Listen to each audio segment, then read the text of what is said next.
Hello everyone, আসসালামু আলাইকুম। Welcome back to my channel Tuntuni's cook hands. আজকে আমি আপনাদের রান্না করে দেখাবো চিংড়ি মাছের মালাইকারি। আশা করি আপনাদের কাছে ভিডিওটা ভালো লাগবে। তো চলুন দেখে নিই কীভাবে আমি রান্না করে নিলাম এত গ্রেভি করে এই চিংড়ি মাছের মালাইকারিটা। মালাইকারি রান্না করার জন্য এখানে আমাদের কিছু মশলা দিয়ে নিতে হবে। এখানে আমি নিয়েছি পেঁয়াজ কুচি, আদা কুচি, আস্ত কয়েকটা রসুনের কোয়া, বাদাম, আর এখানে নিয়েছি আমি মৌরি, কাজু বাদাম, সাদা সরিষা, আপনারা চাইলে কালো সরিষাটাও ইউজ করতে পারেন। আর এখানে আছে কাঁচামরিচ আর কিশমিশ।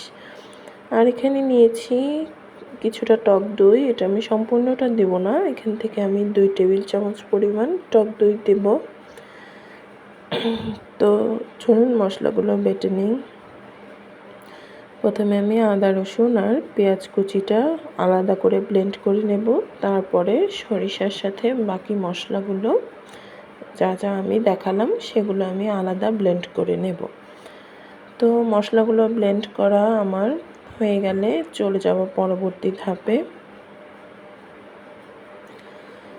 মশলাগুলো ব্লেন্ড করে আমি চলে আসলাম। এখানে আমি কিছু চিংড়ি নিয়ে নিয়েছি। আমি মাথার দিকটা ফেলে দিয়েছি, আপনারা চাইলে এটা ভালো করে পরিষ্কার করে রাখতেও পারেন।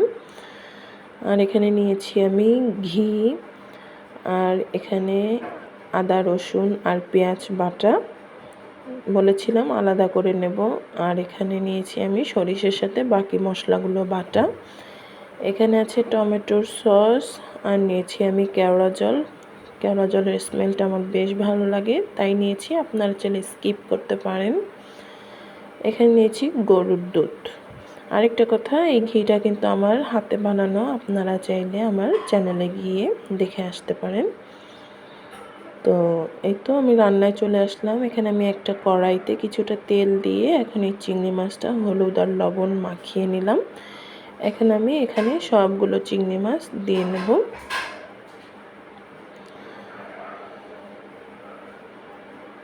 চিংড়ি মাছগুলো আমার সবগুলো দেওয়া হয়ে গিয়েছে। এখন আমি এগুলোকে আস্তে করে ভেজে এটা একটু লাল লাল করে ভেজে নেব। তো দেখুন আমার চিংড়ি মাছটা কত সুন্দর লাল লাল করে ভাজা হয়ে গিয়েছে। এখন আমি এখানে দিয়ে দেব 2-3টা তেজপাতা, আর দিয়ে দেব কিছুটা দারুচিনি আর এলাচ। দারুচিনি আর এলাচটা একটু হালকা করে ভেজে এরপরে আমি এখানে দিয়ে দেব আগে থেকে আদা রসুন আর পেঁয়াজ বাটা। আদা রসুন আর পেঁয়াজ বাটাটা দিয়ে আমি এখানে বেশ কিছুক্ষণ একটু ভেজে নেব যাতে এটার কাঁচা কোনো স্মেল না থাকে।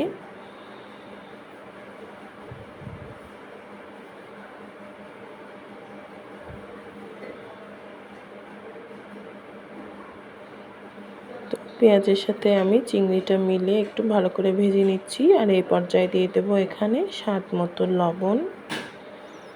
পেঁয়াজের সাথে একটু ভালো করে ভাজা হয়ে গেলে এখানে আমি দিয়ে দেব আগে থেকে করে রাখা সরিষার মিশ্রণটা। এরপর এটা নেড়েচেড়ে ভালো করে কষিয়ে নেব। বেশ কিছুক্ষণ কষিয়ে নেওয়ার পরে এরপরে আমি এখানে দিব গরুর দুধ। আমি এখানে 250 গ্রাম পরিমাণ গরুর দুধ নিয়েছি।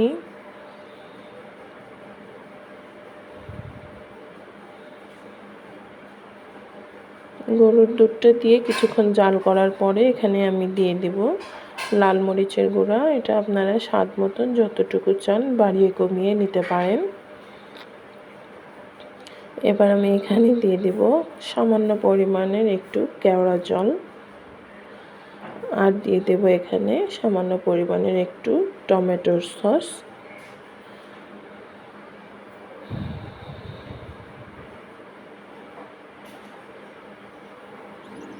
টমেটোর সসটা দেওয়া হয়ে গেছে আমার।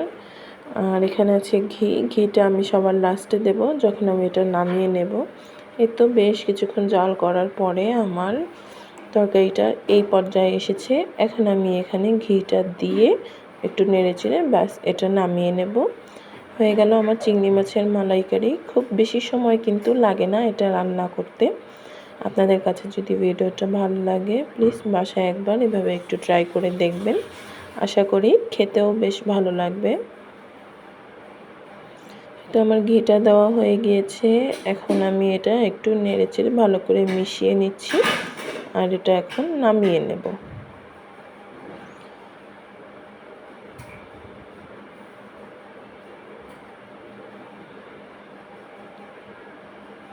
ব্যাস ঘিটা দিয়ে আমার একটু সামান্য জাল করে নেওয়া হয়ে গিয়েছে। এখন আমি এটা একটা সার্ভিং বলে নামিয়ে নিচ্ছি। আমার ভিডিওটা ভালো লাগলে অবশ্যই কিন্তু আমার চ্যানেলটাতে সাবস্ক্রাইব করে রাখবেন আরও নতুন নতুন ভিডিও পাওয়ার জন্য। আল্লাহ হাফেজ।